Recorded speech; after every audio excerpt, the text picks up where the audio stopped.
You've been searching for God your entire life. You've tried books, teachings, prayers, rituals.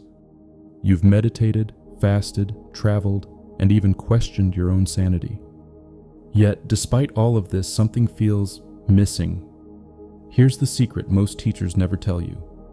God is not out there. God is not a reward. God is not waiting for you to be good enough. God is the pulse beneath all things, the subtle, ever-present current of life itself. And the reason you haven't felt it fully yet isn't that you lack devotion, talent, or discipline. It's because most spiritual seekers chase the wrong doors. They search on the surface, in the noise, in the rituals, and miss the doorway that is already inside them. In the next few minutes, I'm going to share with you 7 spiritual practices that can truly connect you to God. 7 practices that don't just change your life. They transform your perception of reality itself. Some of these are simple, some are radical, some are gentle, some will shake you to your core, but all are powerful. All work. And by the end, you will understand that God has never been absent. You've just been asleep.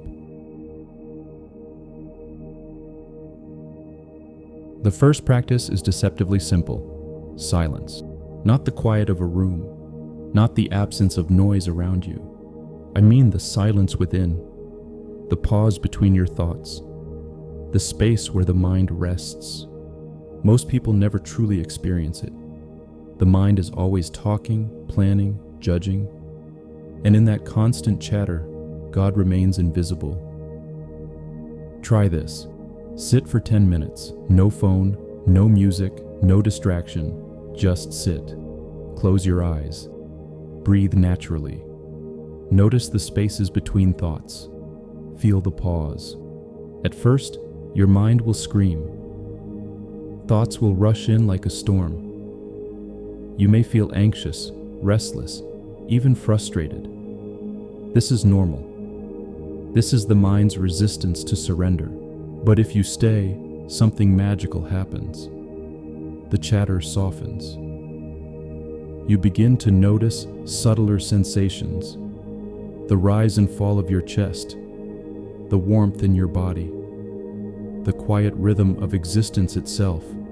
Consider the story of Thomas Merton, the great 20th century mystic.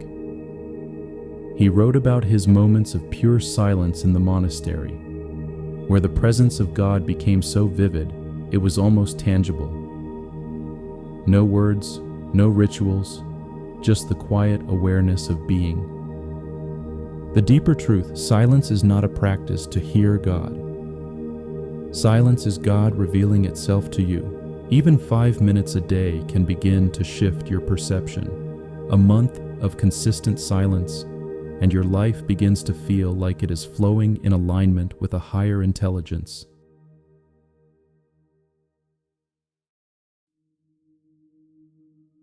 Contemplation is the art of seeing God everywhere. It's not a theory, a belief, or a mental exercise. It's a way of perceiving life. Everything you touch, encounter, or experience is a doorway to God. The rain, the wind, a stranger's smile, a flower blooming in the sidewalk crack. These are all invitations to presence. Practice this.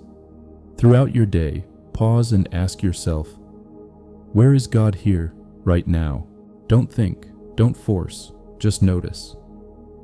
Watch how your perception transforms. The mundane becomes sacred. The ordinary becomes miraculous. Think of Rumi, who saw the divine in every petal, every drop of water, every glance exchanged. He didn't just write about God. He saw God in every moment, even in the seemingly trivial details of life. With time, contemplation changes the way you move through life. You start to notice beauty in places you once ignored. You find lessons in challenges you once resisted. You see God not as a concept, but as a living presence in every moment. Gratitude is not a list of things to be thankful for. It is a state of consciousness. It is the lens through which the world transforms into divine presence. Most of us wait for grand miracles to feel grateful. A promotion, a perfect relationship, a health breakthrough. But God is already here. God is in the simple, the overlooked, the small. The air you breathe, the warmth of your body, the beating of your heart. Daily practice. Begin each morning writing 3 things you are truly grateful for. Not superficial or forced gratitude, but deep, felt appreciation. Sense it in your body. Let it expand your chest, your heart, your awareness. Consider the story of a woman named Sarah, who after a near-fatal illness began a daily gratitude journal. She wrote down the warmth of the sunlight, the sound of birds, the taste of a cup of tea. Months later, she described a profound shift. Life itself felt miraculous. God seemed present in every ordinary moment. Gratitude rewires your perception. It turns challenges into lessons, setbacks into guidance, pain into opportunity. And the remarkable thing? Every time you feel true gratitude, you are touching God. The next practice is radical yet simple. Serve. Not for recognition, not for reward, not for karma points, but selfless service. Every act of true kindness, no matter how small, connects you to the divine. God lives in every being, every creature, every moment.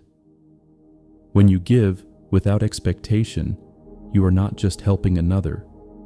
You are encountering God in action. Try this. Reach out to one person today. Help without being asked. Offer kindness without expecting anything in return. Listen deeply to someone's pain without trying to fix it.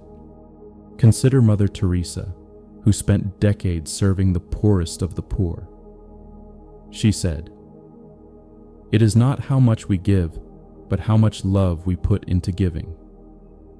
Each small act of service became a living encounter with God, transforming both giver and receiver. Even the smallest gesture opens a doorway. Serve consistently, and the invisible becomes visible. The spiritual and the physical merge. You begin to understand that the divine isn't distant. It's alive in you and everyone around you.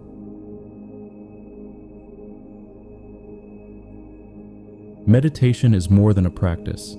It is a return to yourself, a peeling away of the illusions that cloud perception. Presence is the language of God, not belief, not longing, not desire. Presence. Being here fully, without distraction. You can meditate in countless ways, sitting silently, walking in nature, chanting, painting, or even dancing. The technique doesn't matter. What matters is showing up fully, a simple exercise. Close your eyes, focus on your heart, feel the rhythm. Breathe naturally. When thoughts appear, notice them without attachment and return to your heart. Consider John of the Cross, a mystic who spoke of the dark night of the soul, where meditation revealed God beyond all understanding, beyond words, in the deepest presence of being. Even in suffering, meditation became the bridge to intimate connection with the divine. Over time, presence grows.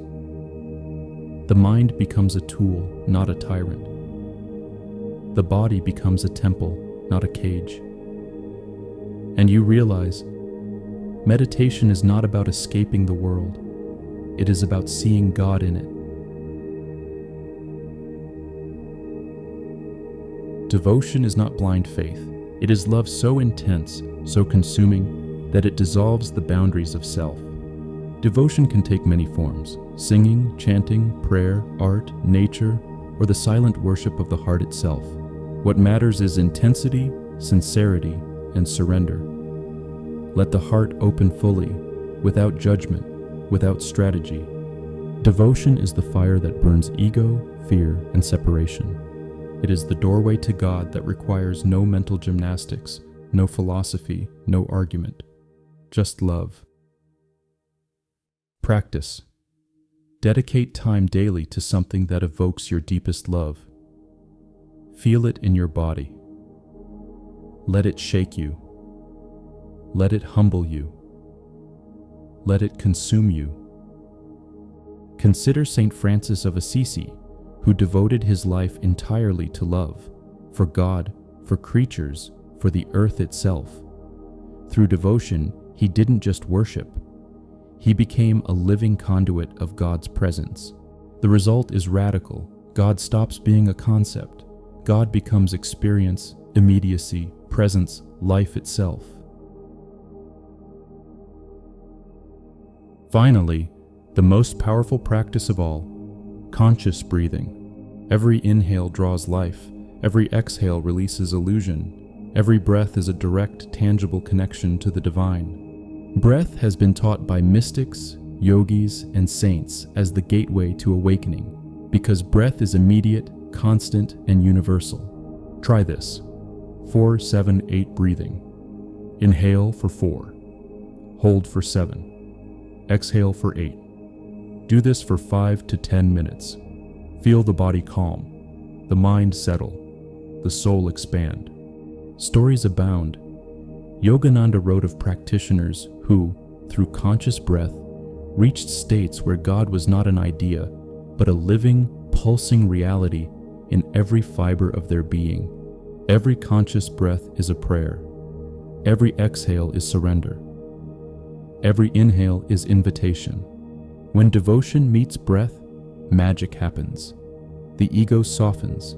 The heart opens. Presence intensifies. The invisible becomes tangible. God is no longer out there. God is your breath, your body, your awareness, your being. Notice the pattern. All these practices, silence, contemplation, gratitude, service, meditation, devotion, breath, lead to the same truth. They are not 7 separate paths. They are 7 doorways to the same reality. You do not practice to earn God's favor. You practice to dissolve the illusions that hide the ever-present divine. Some days you'll be drawn to silence. Some days to service. Some days to devotion. Follow the pull of your heart. Follow the pull of your soul. Each practice is a piece of a larger mosaic. Together, they awaken you. Together, they reveal the truth. God has never been absent. You were simply asleep.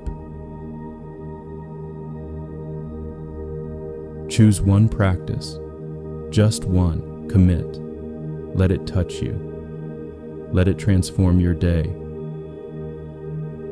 Add another tomorrow, and another the day after. Let life guide you, let God guide you. You are not seeking God to earn love. You are seeking to remember what is already here. Every breath, every smile, every moment can be a doorway. Every heartbeat can be a prayer. Wake up, breathe, love, serve, be present, be grateful, see, contemplate, devote, and watch as God, patiently, lovingly, finally feels as real as the pulse in your chest. These 7 practices are not tasks. They are keys. Keys that open the door to the living, intimate, undeniable experience of God. God is not far. God is not waiting. God is here, now, alive, and intimate. Are you ready to step through the door? If this touched something inside you, don't let the journey stop here. Subscribe, and let's keep walking this path to God together.